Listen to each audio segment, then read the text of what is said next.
മലപ്പുറം താനൂരിൽ കാണാതായ +2 വിദ്യാർത്ഥിനികൾ മുംബൈയിൽ. കുട്ടികൾ മുംബൈയിൽ എത്തിയെന്ന് സ്ഥിരീകരിച്ച താനൂർ പോലീസ്. എന്നാൽ കുട്ടികൾ എവിടെയെന്ന് ലൊക്കേറ്റ് ചെയ്യാനായിട്ടില്ലെന്ന് താനൂർ CI. വിവരങ്ങളുമായി ശാന്തകുമാർ വെള്ളാലത്തുണ്ട്. ശാന്തകുമാർ, ഈ കുട്ടികളെ സംബന്ധിച്ചുള്ള എവിടെയെന്നത് സംബന്ധിച്ചുള്ള എന്തെങ്കിലും സൂചനകൾ ഏറ്റവും ഒടുവിലായി ലഭിക്കുന്നുണ്ടോ? പോലീസിന് ലഭിച്ചിരിക്കുന്ന സൂചന ഇവർ ബോംബെയിൽ എത്തിയിട്ടുണ്ട്. അവരുടെ ടവർ ലൊക്കേഷനെല്ലാം ബോംബെയിൽ തന്നെയാണ്.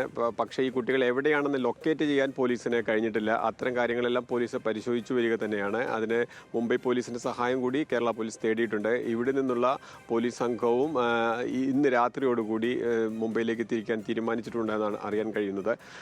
എന്തായാലും ഇന്നലെ ഉച്ചയ്ക്കാണ് ഈ കുട്ടികൾ തിരൂർ റെയിൽവേ സ്റ്റേഷനിൽ നിന്നും റെയിൽവേ സ്റ്റേഷൻ വഴി ട്രെയിൻ കയറിപ്പോയിട്ടുണ്ടെന്നാണ് കരുതുന്നത് പോലീസും. കാരണം തിരൂർ റെയിൽവേ സ്റ്റേഷനിലെ CCTV ദൃശ്യങ്ങൾ ലഭ്യമായിരുന്നു. അതിൻ്റെ അടിസ്ഥാനത്തിലാണ് തുടർ അന്വേഷണങ്ങളെല്ലാം പുരോഗമിച്ചിരുന്നത്. അതിനിടയിലാണ് അല്പസമയം ഇന്നലെ ഈ കുട്ടികളുടെ മൊബൈൽ ഫോൺ സാഹചര്യമുണ്ടായി. ഓണാക്കിയപ്പോഴാണ് ആ ഫോണിലേക്ക് മുംബൈയിൽ നിന്നുള്ള ഒരു ഫോൺ നമ്പറിൽ നിന്നും നിരന്തരം ഫോൺ കോളുകൾ വന്നിട്ടുണ്ട് എന്നുള്ളത് പോലീസ് നിരീക്ഷിച്ചു. അതിനുശേഷം ഫോൺ ഓഫ് ആവുകയും ചെയ്തിരുന്നു.